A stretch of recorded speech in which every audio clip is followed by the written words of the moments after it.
Bonjour bien-aimés dans le Seigneur Jésus-Christ. Je m'appelle Hervé Boris Ngaté. Je suis enfant de Dieu. Je suis marié avec une charmante et merveilleuse épouse avec qui nous avons actuellement un enfant, un joli mignon garçon.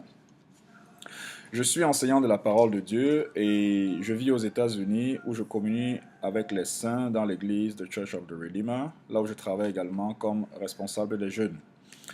Et le Seigneur, par sa grâce, m'a accordé depuis 2016 de commencer un ministère d'enseignement et d'édification des saints au travers des réseaux sociaux, au travers de mon site web, seedforfuturepublisher.com, et au travers desquels plusieurs sont bénis et édifiés.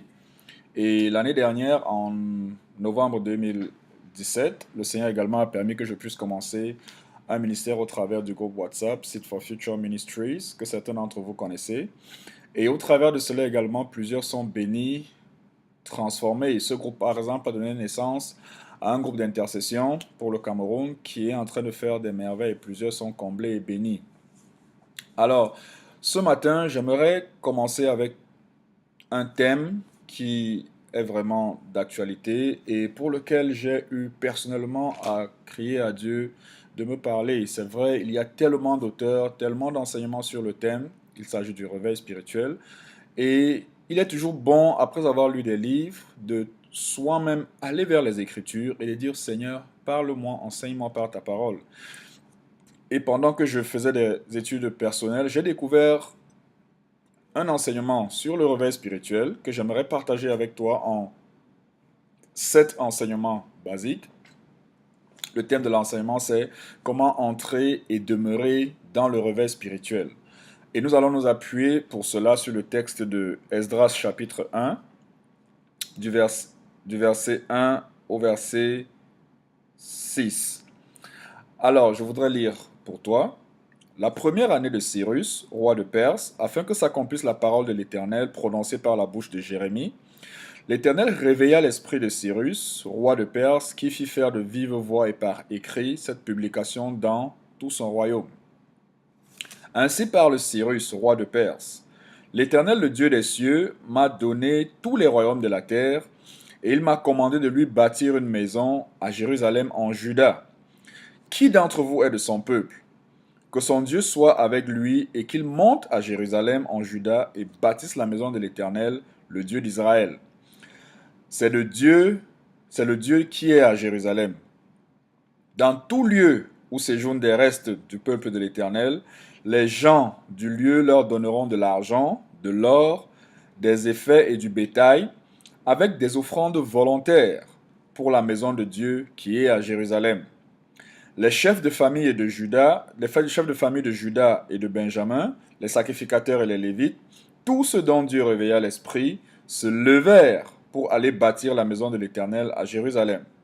Tous leurs alentours leur donnèrent des objets d'argent, de l'or, des effets, du bétail et des choses précieuses, outre toutes les offrandes volontaires. Je voudrais que nous prions avant de commencer le thème. Père éternel, nous te remercions et nous te bénissons pour ta parole de ce matin. Nous prions que tu nous parles et que tu nous enseignes. Nous prions que ton esprit se saisisse de l'épée de l'esprit pour agir et renverser les raisonnements, les obstacles à ta parole et nous accorde la révélation de ce que c'est que le réveil. C'est au nom de Jésus-Christ que nous avons prié. Amen. Nous voulons commencer aujourd'hui en répondant à la question, qu'est-ce que le réveil? Il y a tellement à dire sur le sujet. Je voudrais vraiment que nous restions dans une exégèse du texte biblique, une étude du texte tel qu'il est. Et qu'à partir de ce texte, nous puissions nous-mêmes demander et voir ce que le Seigneur veut pour nous en termes de définition du réveil. Lisons dans Esdras 1, verset 1. La première année de Cyrus, roi de Perse, afin que s'accomplisse la parole de l'Éternel, prononcée par la bouche de Jérémie, l'Éternel réveilla l'esprit de Cyrus. Alors, il y a un fait marquant, c'est que nous voyons ici que c'est Dieu qui prend l'initiative de réveiller l'esprit de Cyrus. Cyrus ne fait rien. Dieu prend l'initiative de ramener à la vie, fustiguer l'esprit de Cyrus. On peut lire également au verset 5, les chefs de famille de Juda, de Benjamin, les sacrificateurs et les Lévites, tous ceux dont Dieu réveilla l'esprit. Avec le verset 1 et le verset 5 de Esdras, nous pouvons comprendre que le réveil spirituel, c'est l'initiative de Dieu pour réveiller l'esprit. Pas réveiller l'âme, pas réveiller la pensée, pas réveiller les muscles ou les os, mais réveiller l'esprit humain. Alors également, si Dieu réveille l'esprit, ça voudrait dire que cet esprit est endormi. Cet esprit est endormi par rapport à quelque chose. Cet esprit est endormi par rapport à une situation claire, une situation précise. Je voudrais vraiment que nous puissions demeurer dans cette idée, cette pensée que si nous sommes des chrétiens endormis, si nous sommes des chrétiens froids, si nous sommes des chrétiens passifs spirituellement, alors nous avons besoin de réveil. Le réveil est l'action de Dieu. Le réveil n'est pas l'action du pasteur pour vous forcer à obéir à la Bible. Non.